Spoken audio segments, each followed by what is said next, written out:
Shalom, puji Tuhan. Hari-hari ini adalah hari-hari yang Tuhan mengasihi kita. Tuhan penuh dengan sukacita dengan kita.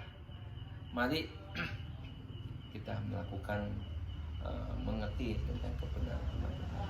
Kita berdoa dulu. Bapa, kami datang kepadamu Tuhan. Kami bersyukur kepadamu Tuhan. Mampukan kami menjadi orang yang berjalan sesuai dengan kehendak-Mu Tuhan di masa COVID-19 ini Tuhan. Buat kami mengerti apa sesungguhnya rancangan-Mu dan rencana-Mu di balik COVID-19 ini Bapa. Biar terpujilah nama-Mu, Engkau memampukan kami berjalan dalam rancangan-rancangan-Mu dan kehendak-Mu yang maha sempurna itu. Terpujilah nama-Mu, haleluya, amin. Ya, saya akan mengawali dengan sebuah kebenaran firman Tuhan dalam Hagai 2 ayat yang ke-6. Ya, saya minta Ibu Ana bacakan. Hagai 2 ayat yang ke-6, demikian firman Tuhan, sesuai dengan janji yang telah kuikat dengan kamu pada waktu kamu keluar dari Mesir, dan rohku tetap tinggal di tengah-tengahmu, janganlah takut. Tuhan mengatakan jangan takut. Karena Tuhan janjinya itu ya dan amin. Dan janjinya itu kekal. Karena Dia adalah Alfa dan Omega dan Dia tidak pernah ingkar janji. Dan Dia mengatakan bahwa Dia menyertai kita sampai akhir zaman, bahkan sampai kesudahan zaman. Dia selalu ada bersama-sama dengan kita dan Dia menyertai kita senantiasa. Dan kita melihat saat ini adalah pengenapan kebenaran firman Tuhan terus, yaitu dengan kondisi COVID-19 ini. Kita akan melihat apa sesungguhnya di balik COVID-19, apa yang direncanakan oleh dunia ini. Siapakah yang berkuasa dengan COVID-19 ini? Ya, saya meminta saya kembali membacakan Ibu Ana ya dalam Kejadian 10. Kejadian 10 ayat yang ke-8 sampai dengan 11, demikian firman Tuhan. Kus memperanakan Nimrod, dialah yang mula-mula sekali orang yang berkuasa di bumi. Ia seorang pemburu yang gagah perkasa di hadapan Tuhan, sebab itu dikatakan orang seperti Nimrod, seorang pemburu yang gagah perkasa di hadapan Tuhan. Mula-mula kerajaannya terdiri dari Babel, Erek, dan Akkad, semuanya di tanah Sinear. Dari negeri itu ia pergi ke Asyur, lalu mendirikan Niniwe, Rehoboth, Ir, Kalah. Ya, di sini jelas dalam Tuhan ada hal-hal yang kita mengerti. Dalam satu sisi yang iblis memakai orang-orang yang dikenal Tuhan juga. Nah, ya. Nimrod adalah awalnya adalah orang yang dikenal Tuhan. Dikenal Tuhan. Tetapi Nimrod itu pertama kali dia diberkati Tuhan, dia diberikan keperkasaan, ketangkasan, menjadi orang yang gagah perkasa. Tuhan memberikan pengurapan yang seperti Tuhan memampukan Nimrod ini. Tetapi Nimrod mempunyai hatinya, keinginannya sendiri. Nimrod membangun kota-kota, membangun menara, ya. Menara Babel salah satunya. Di dalam menara Babel ini Nimrod mengumpulkan semuanya untuk bersatu, yaitu tatanan dunia baru. Untuk bersatu supaya tidak terpecah belah. Dengan satu kekuatan, dengan satu pemerintahan, dengan satu ekonomi yang luar biasa. Nah, disinilah yang dibangun. Nah, karena suku Nimrod ini mempunyai kemampuan yang Tuhan berikan. Mereka mempunyai keahlian ada di bidang properti, pembangunan yang sangat luar biasa. Dan kemudian mereka mempunyai sistem ekonomi yang luar biasa. Mereka mempunyai kekuatan ekonomi yang luar biasa. Dan mereka mempunyai manajemen luar biasa. Karena yang dibangun oleh mereka ini sampai sekarang adalah dan dilakukan oleh dunia dengan satu sistem yang namanya sistem kapitalis.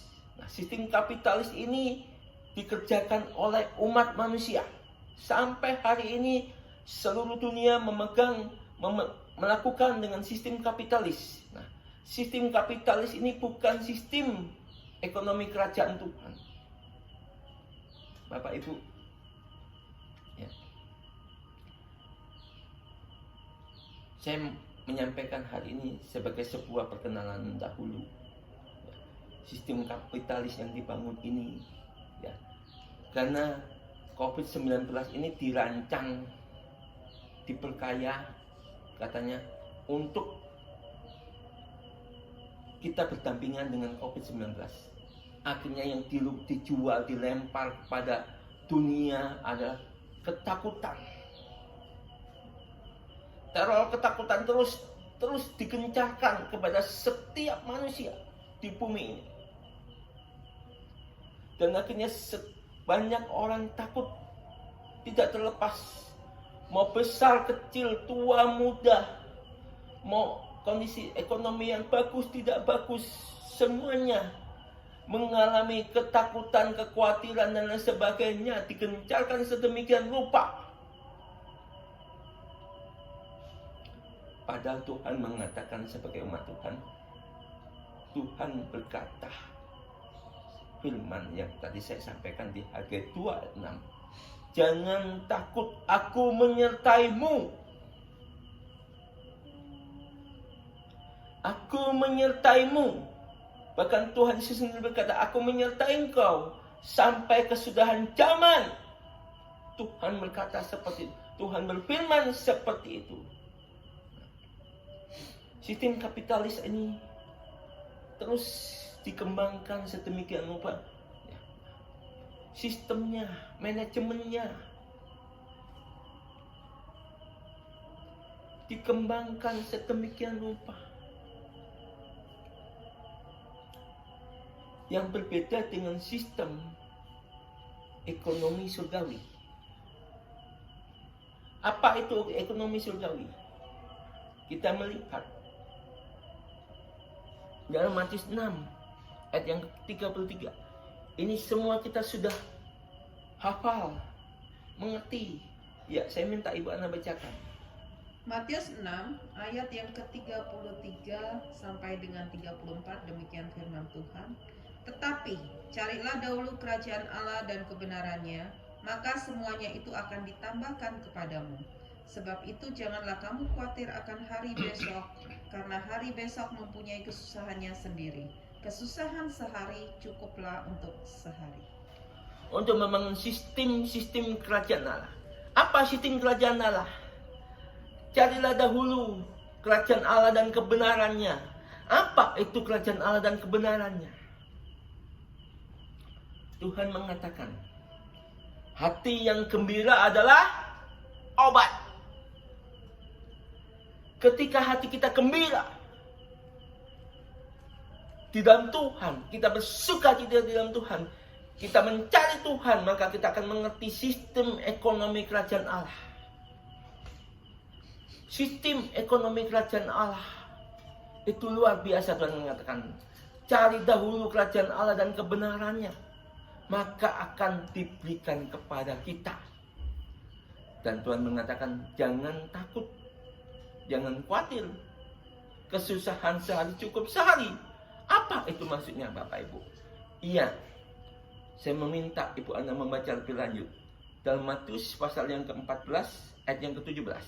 Matius pasal yang ke-14 ayat yang ke-17, demikian firman Tuhan.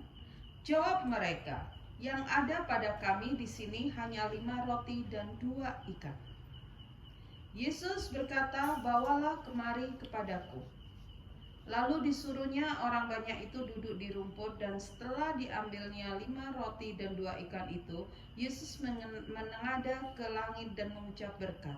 Lalu memecah-mecahkan roti itu dan memberikannya kepada murid-muridnya. Lalu murid-muridnya membagi-bagikannya kepada orang banyak. Dan mereka semuanya makan sampai kenyang. Kemudian orang mengumpulkan potongan-potongan roti yang sisa, 12 bakul penuh. Yang ikut makan kira-kira 5.000 laki-laki, tidak termasuk perempuan dan anak-anak. Nah, ini sistem ekonomi kerajaan Tuhan. Yaitu cari dahulu kerajaan Allah dan kebenarannya. Tuhan tidak menyuruh ketika dalam Tuhan mengumpulkan orang untuk menyampaikan berita keselamatan. Tuhan tidak memerintahkan murid-muridnya atau menyuruh murid-muridnya, pergilah engkau untuk beli makanan. Tuhan Yesus tidak bertanya sama Yudas, ada uang berapa di kas? Yesus tidak pernah bertanya. Tapi Yesus bertanya kepada yang hadirin, di sini ada yang bawa apa? Maka anak kecil datang, Tuhan, aku membawa 5 roti dan 2 ikan. Tuhan mengatakan, bawa kemari anakku yang manis. Nah, maka ketika roti itu di tangan juru selamat kita, roti dan ikan itu di tangan juru selamat kita, maka dia mengucap syukur kepada Bapaknya. Itu yang dimaksud mencari kerajaan Allah dan kebenarannya. Mengucap syukur, jangan takut. Ketika dia mengucap syukur, dia tidak takut. Dia bersyukur dan dia percaya, dia beriman kepada Bapa surgawinya. Maka ketika roti itu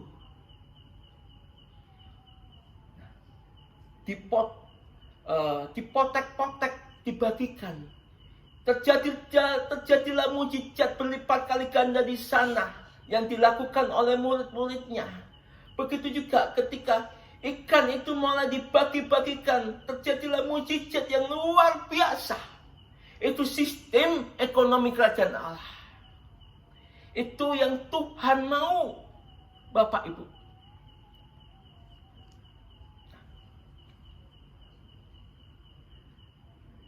Sistem ini kita hanya berpikir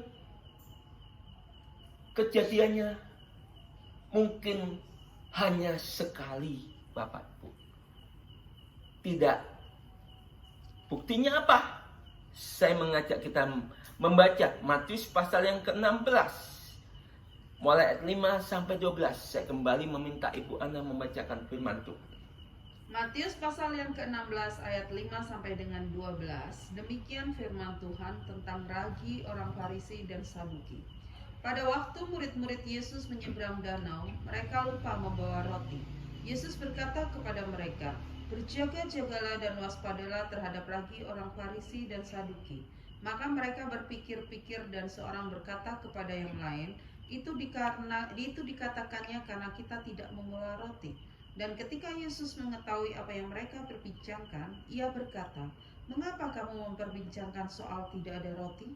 Hai orang-orang yang kurang percaya, belum juga kamu mengerti? Tidak kamu ingat lagi akan 5 roti untuk 5.000 orang itu, dan berapa bakul roti kamu kumpulkan kemudian?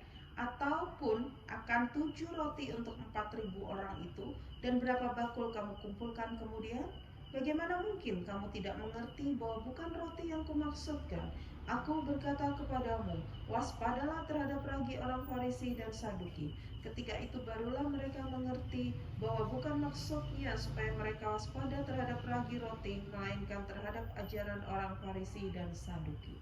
Bapak Ibu, di sini sangat jelas. Tuhan tahu kebutuhan kita.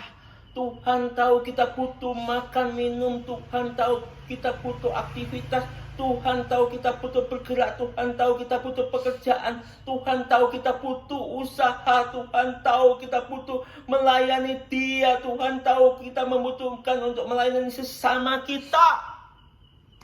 Maka itu Tuhan mengatakan, sudah lupakah engkau bahwa roti itu yang terjadi multiplikasi, ada 5.000, ada 7.000 dan sebagainya.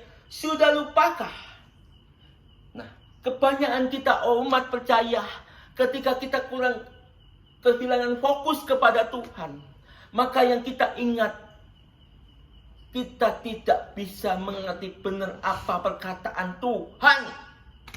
Seperti murid-muridnya. Padahal Tuhan mengatakan berhati-hatilah terhadap ragi orang Farisi. Tetapi apa yang ditangkap oleh murid-murid, mereka mengatakan ragi roti karena kita tidak membawa roti. Bapak Ibu, ketika kita sudah mulai ketakutan, ketika kita diteror terus dengan COVID-19 ini, kita menjadi begitu paranoid. Fokus kita mulai goyang kepada Tuhan. Dan kita mulai fokus kepada ragi orang Farisi. Yang hari-hari ini disebarkan ke dunia. Keturunan Nimrod sampai hari ini itulah orang-orang Farisi, itu adalah orang-orang Saduki yang menyebarkan ketakutan, yang nanti akan membangun sistem ekonomi pemerintahan dengan sistem satu. Ketika negara-negara ini sudah mulai bangkrut, Bapak Ibu,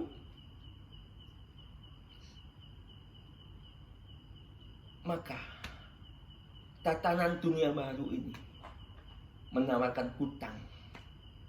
Karena tatanan dunia baru ini, mereka bisa mencetak uang sendiri. Nah, dunia ini dikuasai oleh ekonomi mereka.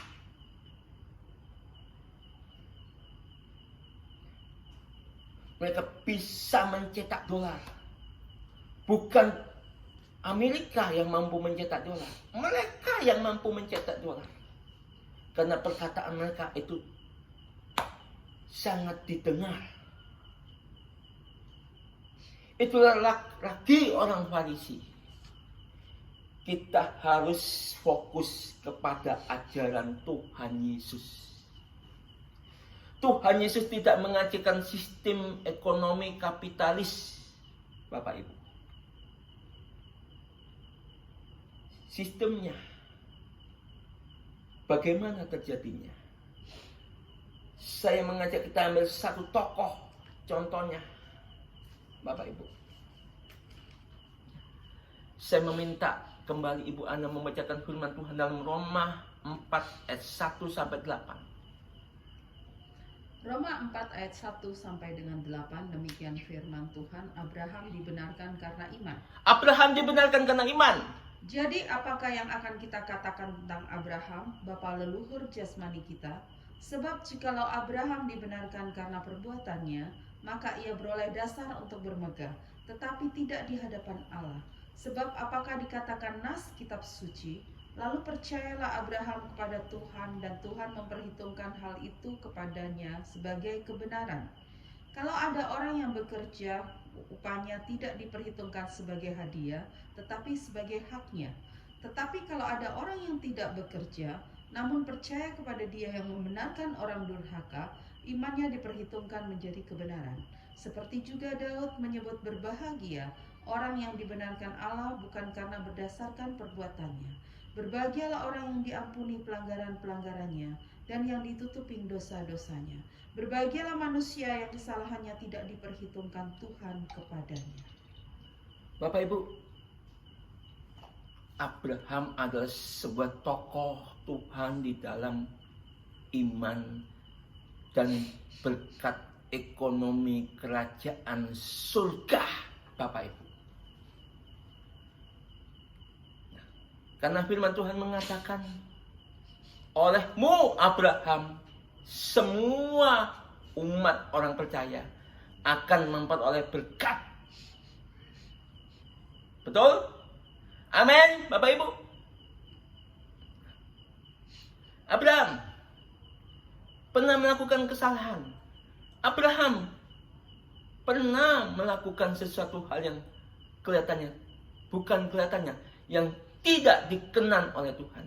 Ketika Abraham dan Sarah mengalami masa paceklik, masa kelaparan, Abraham pergi ke negeri Mesir dengan Sarah. Dia mengatakan, Sarah, Nanti kalau kamu ditanya, kamu jangan ngaku istri saya ya.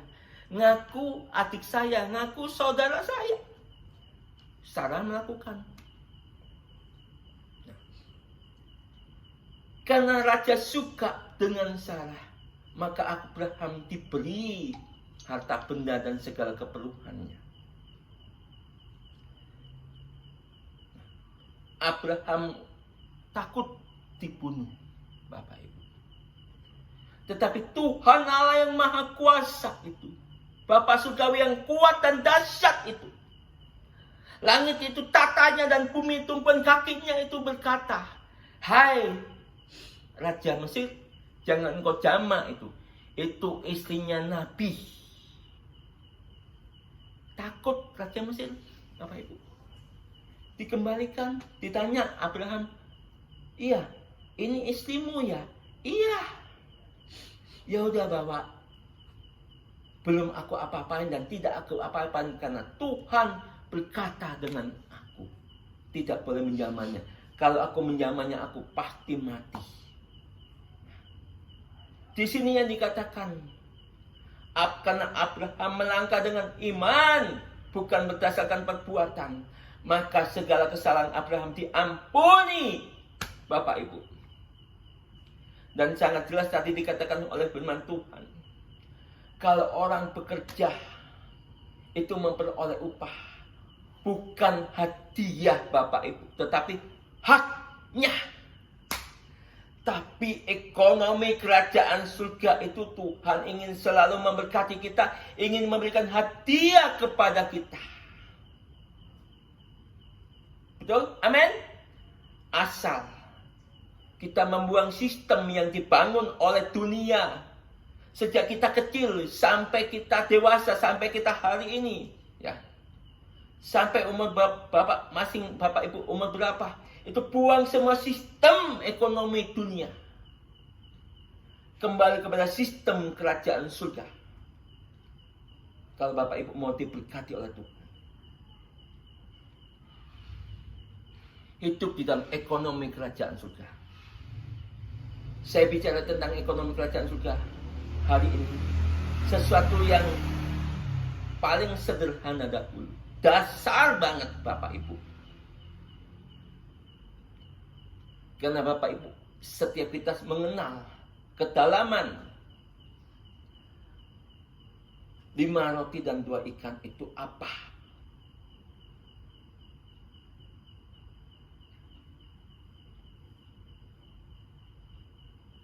Kedalaman kita sama kedalaman Tuhan itu berbeda, Bapak Ibu. Contoh, saya tutup dengan kisah seperti ini, Bapak Ibu. Ketika itu murid-muridnya sudah bekerja 1 harian, Petrus dengan rekan-rekannya menangkap ikan semalam-malaman. Tetapi ketika kembali mereka tidak menangkap apa-apa. Ingat, tidak menangkap apa-apa. 1 ekor pun tidak mereka tangkap. Itu kalau kita berharap dengan ekonomi sistem dunia. Sistem Nimrod ini. Sistem tatanan dunia baru ini.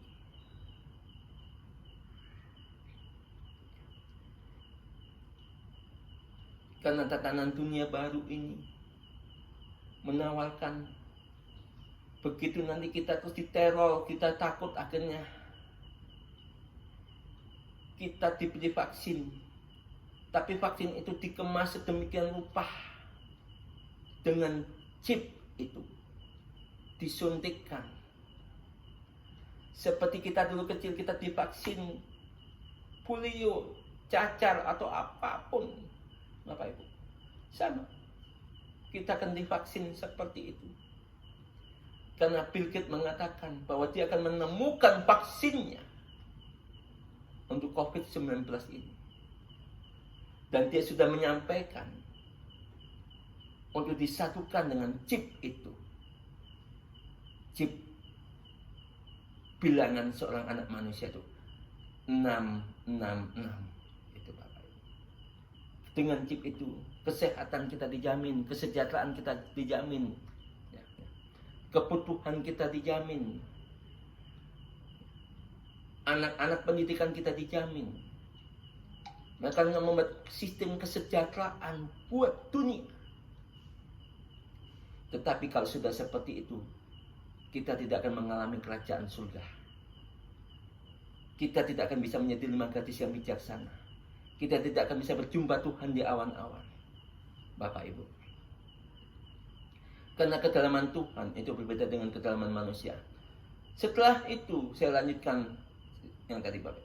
Setelah itu murid-muridnya kembali ke pantai, Tuhan bertanya, apa yang kau tangkap? Kami tidak menangkap apa-apa Tuhan. Tuhan mengatakan, tepalkanlah jalamu ke sebelah kanan.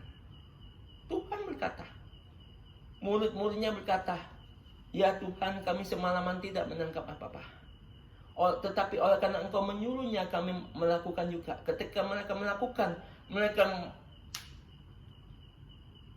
jala itu penuh dan hampir koyak. Bahkan ada yang koyak, Bapak. Mengisi 2 perahu mereka. Kita renungkan di sini. Kedalaman Tuhan sama kedalaman manusia beda. Hati Tuhan dengan hati manusia berbeda, Tuhan. Hati manusia dengan hati Tuhan berbeda. Kita harus mengikuti hatinya Tuhan. Tuhan mengatakan, rancanganku dan rancanganmu seperti langit dan bumi. Seringkali kita orang percaya mengikuti rancangannya sendiri, kemampuannya sendiri, kekuatannya sendiri. Padahal firman Tuhan mengatakan, terkutuklah orang yang mengandalkan kekuatannya sendiri, tetapi diberkatilah orang yang mengandalkan Tuhan. Dan ingat Bapak Ibu, sistem ekonomi Tuhan berbeda dengan sistem ekonomi manusia. Amin. Tuhan Yesus memberkatinya. Mari kita berdoa Bapak Ibu. Terima kasih Bapak, hamba-Mu sudah menyampaikan firman-Mu. Biar itu menjadi berkat buat umat-Mu, buat seluruh umat-umat-Mu yang ada di Indonesia ini, dan juga untuk jemaat KFG Bapak. Terpujilah nama Yesus. Kami syukur dan berdoa. Amin. Amin.